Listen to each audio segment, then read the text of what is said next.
You know, one of the things we learn about shaitan that is remarkable to me is that he's extremely patient. He won't get you one shot. He'll come at you and he will put a little bit and a little bit and a little bit and a little bit until he destroys your character. He won't come and make you do the wrong thing right away. You know, even in the story of Adam alayhi salam and Hawa, inshallah one day we'll do that story and some of the wisdoms from that story in the Quran. The way he approached them in Surah Al-A'raf is really interesting. He was relentless. It wasn't just one time. Like we assumed that he just came and said, hey, tree, doesn't it look good? And he was gone. No. He was extremely relentless. And he kept at it and he kept at it and he kept at it and he built this idea in them until they would think it's their idea. You know? And when people start listening to shaitan, this is the same surah Allah Azza wa Jalla says, Inna ibadi laysa laka alayhim sultan. My slaves, you're not going to have any authority over them. In other words, people who really submit to Allah, He will not have authority over them. But others, الشَّيْطَانُ يَعِدُكُمُ الْفَقْرَ وَيَأْمُرُكُمْ بِالْفَحْشَاءِ Surah Al-Baqarah. He will command you to do shamelessness. In other words, when you listen to him a little bit, you've granted him a little bit of power. When you listen to him a little more, you've granted him a little more power. And if you keep on listening to him, he gets to the point where he can command you. You will find yourself, I can't even help myself, Brother Norman. I can't even help myself. I don't even know. I don't know how to turn the computer off. I don't know what makes me do that every night. I don't know what makes me do this or that. I don't know what makes me go there.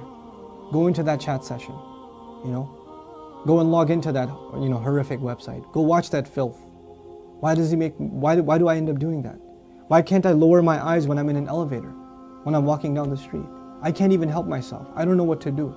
That's when you know shaitan's got a pretty good hold on you. He's got a pretty solid hold on you. And you've been sucked into a really, you know, how you say, a vicious cycle. It's just getting worse and worse and worse and worse and worse. And you're not addressing it and it's making the problem worse. And it's destroying your spirituality altogether. Your relationship with Allah depends on a heart being clean. Every time you're exposed to filth, more dirt, more blackness, more covers are poured on top of your heart.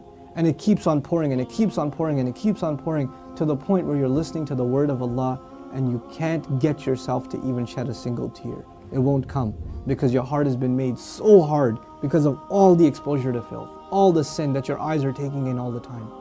And you don't even care anymore. You know, a good heart, when it sees something inappropriate that doesn't coincide with the commandments of Allah, it is disturbed. It's not attracted, it's disturbed. It says, no, that's wrong. Immediately the conscience kicks in, the alarm goes off. But when you're at the point when you're by yourself and you feel no guilt doing it, you just don't feel anything. You don't feel that it's wrong. The only thing before you stare at a sister, you look around like, is anybody else watching? And then you take a good look. That means the fear of Allah is completely gone. The only fear you have is that of the seen. There is no more fear of the unseen. What a horrible spiritual state to be in. Allah says, يَعْلَمُ خَائِنَةَ الْأَعْيُنِ وَمَا تُخْفِي الصُّدُورِ. He knows the stealing of the eyes, that little glance you caught. He knows that one, that little glance you took. What to speak of the stare. And He knows what the chests are hiding. You know why I brought up this particular ayah? Don't even go near zina. إِنَّهُ كَانَ فَاحِشَةً. It has always been considered a lewd, shameless, vulgar act. وَسَاءَ سَبِيلًا. And a horrible path. Allah describes it as a path. A horrible path. In other words, a path has steps. Right? A path is made up of steps. You have to identify which step you're in. What makes you get into this? You know, and for each of you, there's a process, there's a cycle. You're in a room by yourself. You know, you're after school. You've got a couple of hours before your parents get home. You know, you're among a bunch of friends that don't have any standards. You have to identify what leads you to this sin every time, and you have to cut it in its tracks. You have to stop going down that path. وَسَاءَ سَبِيلًا. What's amazing to me about this ayah, where it's situated. Right after this ayah, Allah says, don't murder people. وَلَا تَقْتُلُوا النَّفْسَ الَّتِي حَرَّمَ اللَّهُ إِلَّا بِالْحَقِّ. Don't kill any person that innocent person essentially. Allah mentioned this crime first and murder second. Can you think of that? Like, we think of murder as this huge crime, right? But Allah says, when you violate the dignity of a human being, that's fahsha. Looking at a human being in that way is violating your own and their dignity. And when we kill a person, we have violated their physical, you know, their right to life.